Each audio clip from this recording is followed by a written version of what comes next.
Tapos may tuturo ako isang program sa inyo, kaya kailangan may content. Ina mo. Wala na. Okay lang sila din naman. Teka lang. Nabalik niya na.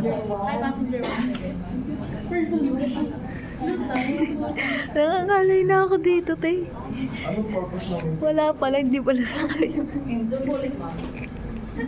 Okay. Fuck. So nakikita niyo na to. Right? Baka video Ngayon. naman, te.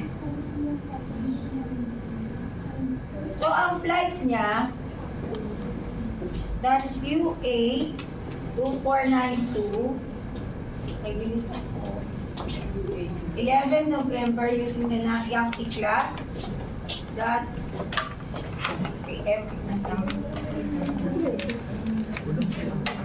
Sa akin daw yung 150 mo. Oo, palwalan ko. Sabi niya nga sa akin. Okay. Yung 150. So UA 190, Yankee class, 11 November, Manila Sanpo.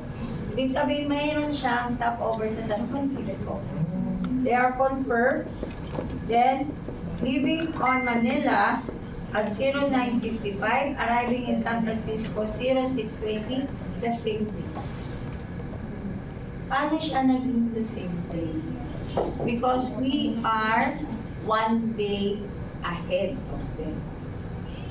So, pag 11 tayo umalis, dadating din tayo doon 11. Kasi ngayon po sa kanila, halimbawa ngayon, October 12, October 11 sa kanila, ng gabi. Ayaw nga pala dito. Diba? Late sila eh. So, next po, sinasabi niya dito, this flight is offering a business class and first class. You will be leaving, so sinasabi na niya sa'yo, more or less, dapat nasa airport ka na 3 hours prior. Gawin niyo ng 4 hours prior to your flight to be safe. Okay? Then, the second one, which is UA 2492, Yankee class, 11 November, San Francisco, Las Vegas, confirmed. Leaving San Francisco at 08:25, arriving at Las Vegas at 10:06 in the morning. Okay, mamaya, makikita nyo, bakit naging iba yung day. Now, sa return naman, you have UA 2416, Yankee class, 05 December, Las Vegas, San Francisco, confirmed, leaving San Francisco at 20:05. Ano yung 20:05? 8:05. How about 21:47? 9. So, the plane will leave Las Vegas at 20:05, arriving in San Francisco at 21:47. Okay? The same day. Dito tayo magtatlo sa number 5. UA 187, Yankee class, 05 December, San Francisco, Manila, confirmed. Leaving San Francisco 23:40. Arriving in Manila 06:50. Pero ang dating niya dito 07 December.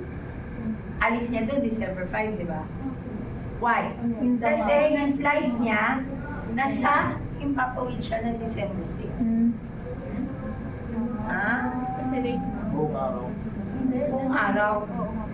Tingnan niyo yung oras.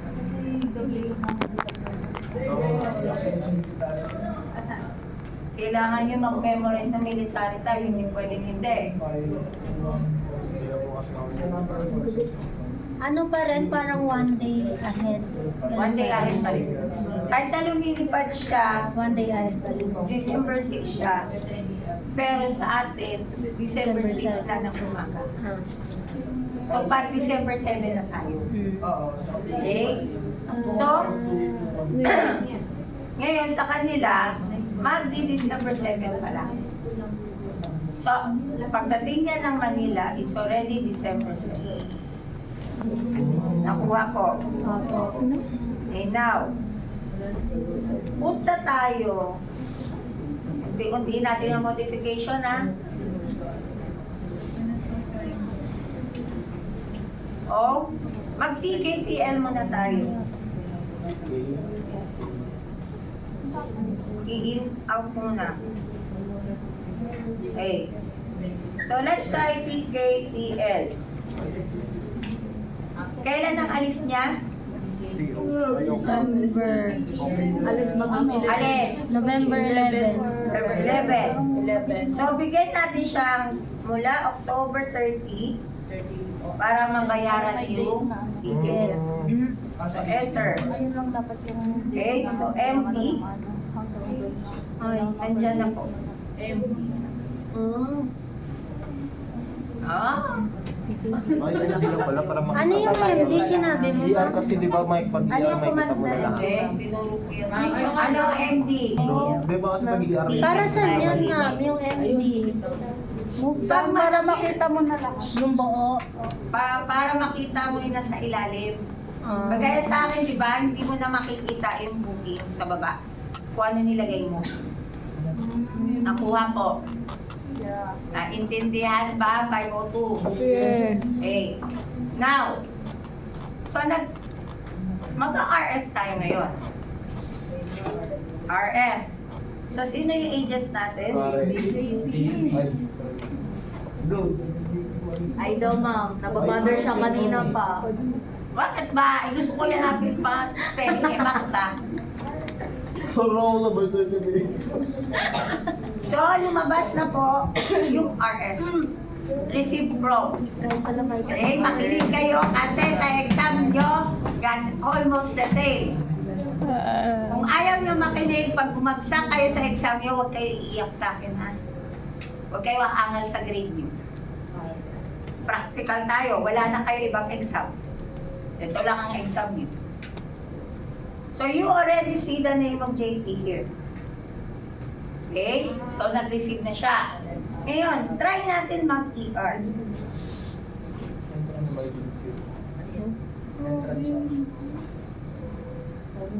So, sabi ko, di ba, usually may command talaga siya. May notice. Ipangalawa nyo.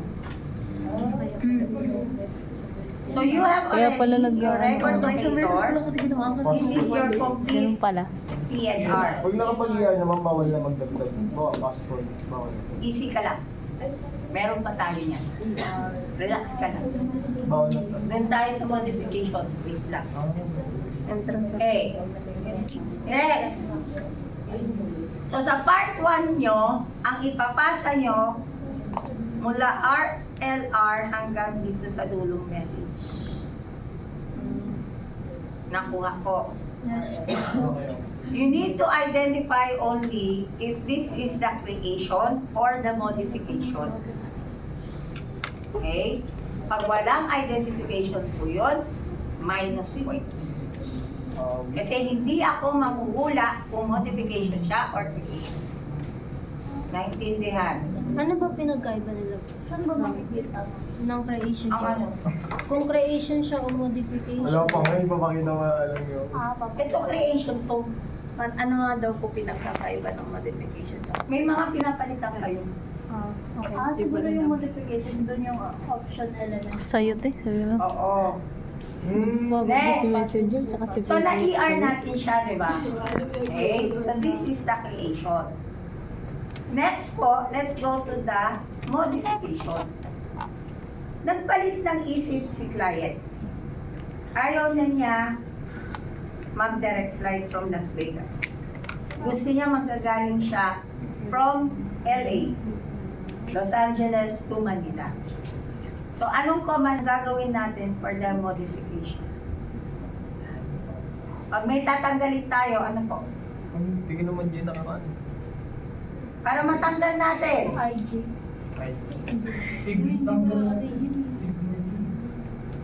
Anong command yung gagamitin natin para matanggal yung dalawang segment?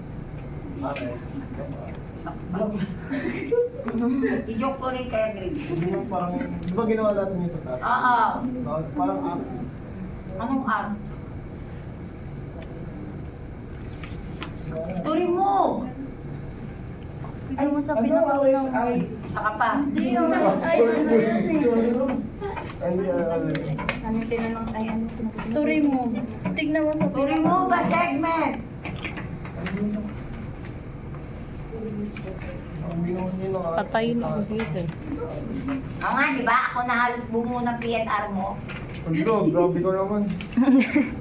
Nagtulungan tayong dalawa. Ano Kaya pala trinenta tayo. Ano tinulong mo? Ikaw gumawa nun, tapos 30 kayo? Oo. Kami din eh. Kasi ako lang wala kasi ginagawa. Garagod. Anong command? Yes. Anong No count. pagtanggal ng segment? Wait lang. Saan ba yung Hindi. Patay din yung monitor mo. Ano pa pinita yung Ay, patay tayo niyan. Pagtanggal mo. I-remove a segment. Anong segment? Ha? Ano bang ayaw niya? Pabalik. Page 9. Ay, direct lang naman. So, LA na daw. MNL to LA slash Sabi ko, pabalik. Pabalik ng Manila. Ito yung LA to. ay yung ano. Number what? Number ang bigay niyo sa akin, wag yung destination. Number 5. 5 and?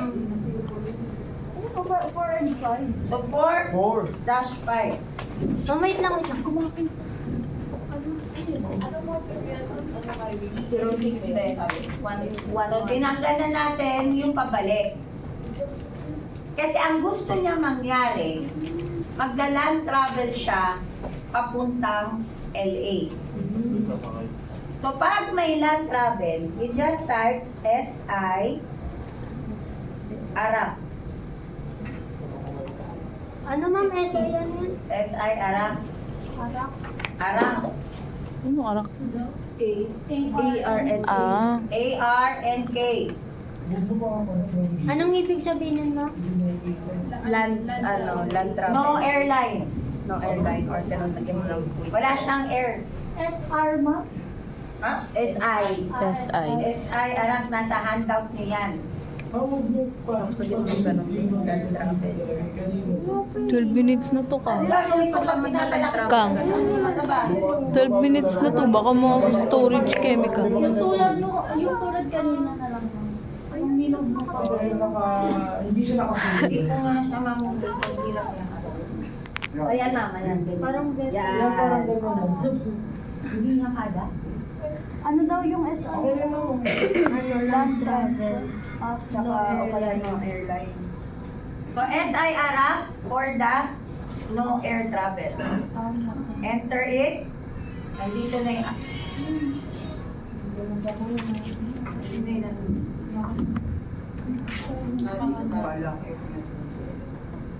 So, arang siya. Okay? Pero, ang alis niya o pabalik niya sa Manila, the same pa rin. December 5 pa rin. So, ang mangyayari, AN 05 or 5 December last or LAS Manila. Hindi, LAX ng Los Angeles siya eh. Doon na pag LAS din.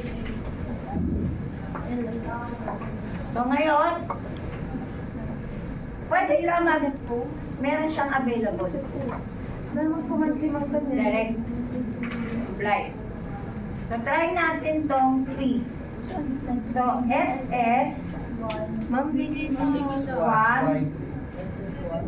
Pag maliit, angat kayo. Pag malaki, angat. Game ma'am. Hindi nga makita. SS1 Why? Y Y 2. Y 2. Kasi tatry nga natin direct.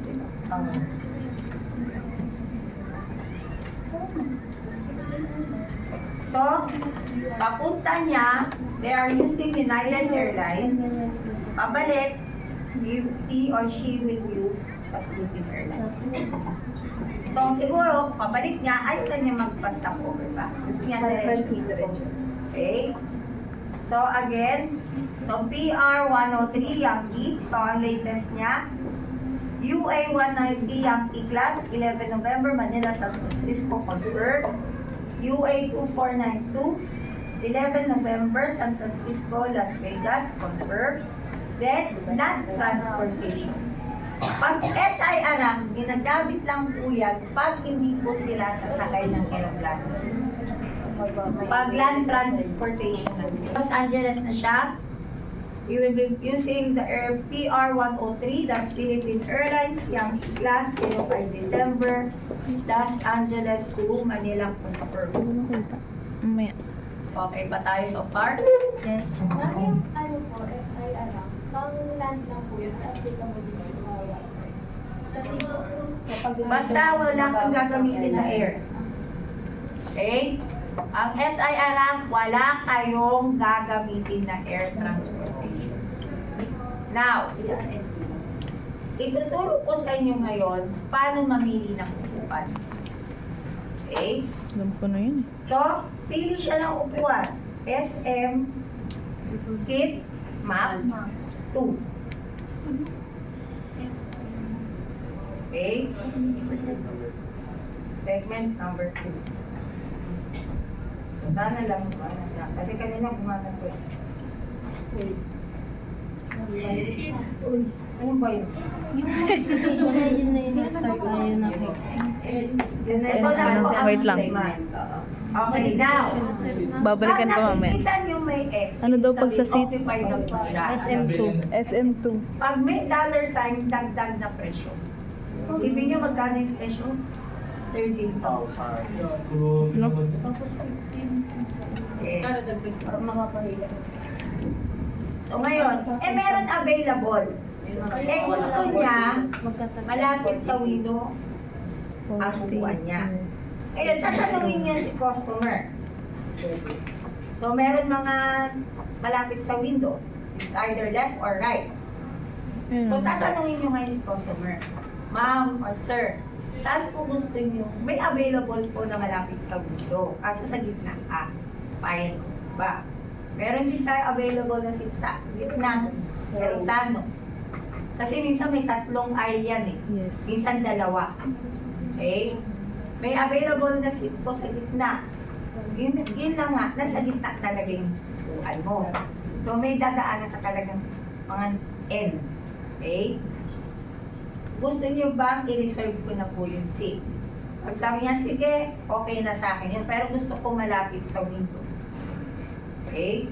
So, sunod na tanong nyo, saan po window map? Left or right? Kasi ang nakikita mo sa mapa mo, may available ka sa left side and right side. So, sabi ni customer, sige, payag ako sa left side. So, you just click, then book seat. Mm.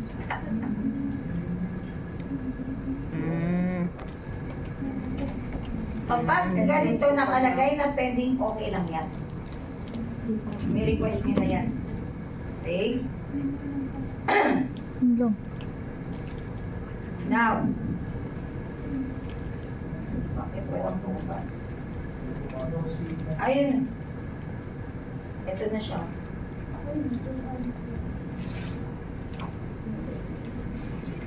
Pagod na ako din. Nakita ko.